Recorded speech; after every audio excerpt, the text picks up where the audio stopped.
15 अगस्त 1947 को हम लोग आज़ाद हुए थे और उसी के उपलक्ष्य में लोग झंडा को फहराते हैं। हमारा मानना है कि हम लोग अंग्रेज़ों से इसी दिन आज़ाद हुए थे और इसी की वजह से हम लोग तिरंगा को फहराते हैं।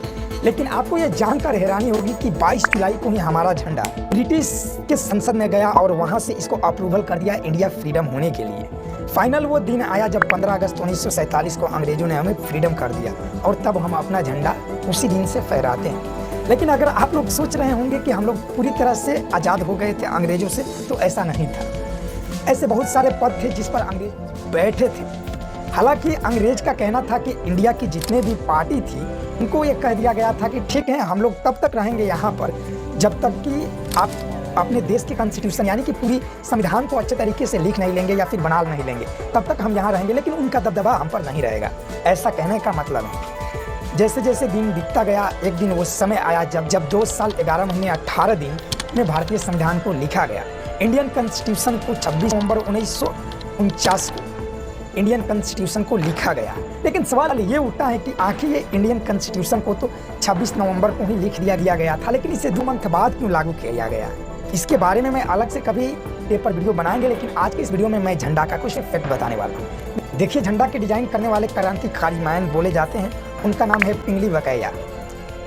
ये झंडा को डिजाइन किए थे, लेकिन सवाल ये उठता है कि झंडा का तो डिजाइन कर दिए थे, लेकिन झंडा में 3 कलर होते हैं और बीच में एक अशोक चक्र होते हैं। पहले मैं इन तीनों रंगों का मतलब बताते हैं। आज़ाद करने के लिए जितना भी बलिदान दिया गया है उसी को वो दर्शाता है और वो सूर्य की तरह चमके, इसी के लिए केसरिया रंग इसी चीज़ के बारे में बताता है कि जो उजला कलर होती हैं वो बताती हैं सच्चाई, ईमानदारी, कि आप में कितना सच्चाई है, आप में कितना ईमानदारी है, आप कितना शांत हैं, भारत के लोग में कितना शांतिवादी विचार वाले हैं, कितना ईमानदार हैं। यहाँ के हर लोग एक अलग अलग तरीके के हैं, लेकिन कितना वो राष्ट्र के प्रति अपने आप को लगाव करते हैं, यही बताता है वाइट कलर। लेकिन जो सबसे नीचे वाली यानी कि जो ग्रीन कलर की रंग होती है झंडे में, वो ये बताती है कि देश में हमारा हरियाली है, पूरा देश जगमगा रहा है, ऐसा लगता है कि पूरा देश में हरित क्रांति की शुरुआत हो गई है। तो यही सब हरा कलर ही बताता है। अब बात कर लेते हैं कि झंडे को किस किस रेशियो में बांटा गया है जो एक्चुअल झंडा होता है। देखिए, झंडा के रेशियो में बांटा गया है जो L/B है वो 3:2 है। इसका मतलब ये हुआ कि जो लंबाई है और जो चौड़ाई है वो कि तो 3 फीट और 2 फीट ही होगा, नहीं तो 3 मीटर या फिर 2 मीटर ही होगा। इसी तरीके से वो झंडा को बनाया जाता है, जो इसका रेशियो बताया मैंने। अब बात कर लेते हैं कि झंडा को जब हम फहराते हैं तो झंडा को फहराने का भी कुछ रूल रेगुलेशन होता है। ऐसे नहीं कि मैंने ये झंडा लिया और फहरा दिया। कैसे? देखिए, झंडा को सबसे पहले सीधे फहराया जाता है और झंडा का एक अभी मान लीजिए जैसे हर घर योजना में लोग करते क्या है कि झंडे को अपने ले जाकर छत पर रख दिए, उसको गाड़ दिए और झंडा फहरता है। लेकिन झंडे में रूल रेगुलेशन कुछ ऐसा होता है कि झंडा हमेशा सूर्य की प्रकाश में ही वो लहरना चाहिए और जैसे ही शाम ढले यानी कि सूर्यास्त के समय आए तो झंडे को उतार कर रख देना चाहिए। ऐसा मैं नहीं कह रहा, ऐसा कॉन्स्टिट्यूशन के हिसाब से हम बता रहे हैं। उसके बाद आता है कि 2 झंडे को हम जैसे कुछ इस प्रकार से करते हैं, ऐसे कर सकते हैं, लेकिन एक झंडे को अगर ऐसे केवल किया जाए तो वो बहुत देश में जैसे संकट, जैसे कि कोई का निधन हो गया है, जो देश के प्रति इतने लगाव थे, उनके लिए कुछ ऐसे झंडा किया जाता है। जैसे कि मृत्यु हो जाने के बाद APJ अब्दुल कलाम की मृत्यु होने के बाद कुछ ऐसा किया गया था। प्रधानमंत्री अटल बिहारी वाजपेयी के लिए ऐसा किया गया था। पूरा देश शोक मना रहा था, इसलिए उस झंडे को ऐसा कर दिया गया। लेकिन जो ये आपने सिंबल देखे, ऐसा हम लोग कर सकते हैं क्योंकि ये 2 झंडे आपस में अपने आप को कंट्रोल करता है। मतलब कि इसका कहने का मतलब ये है कि ये जो एक दूसरे से स्टेबल हैं। अब बात आता है कि कितना लोग वायलेंस करते हैं किसी चीज़ के प्रति। तो देखिए, वायलेंस में भी कुछ ऐसा रूल रेगुलेशन बनाया गया है। अगर आप देश के झंडा लेकर कहीं पर वायलेंस कर रहे हैं देश के अंदर, तो सबसे पहले अपने हाथों से झंडा को कुछ इस प्रकार से रखना पड़ेगा। दाएं हाथ को ऊपर और बाएं हाथ को नीचे झंडा को रखना है और उसके बाद ही उस झंडे को जो वायलेंस में जो ये झंडा लिया है बंदा, उसको आगे रहना पड़ेगा। ये भी एक रूल है।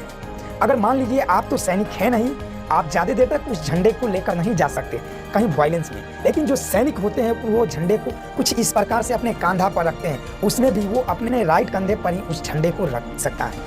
ये झंडा का कुछ नियम है। उसके बाद आता है देश में भारी संकट आ जाए तो तिरंगा जो कुछ इस प्रकार से दिखता है, इस तिरंगे को उल्टा कर दिया जाता है। मतलब ये है, जो ये केसरी रंग होता है वो नीचे आ जाता है और जो ग्रीन रंग होता है वो ऊपर चला जाता है।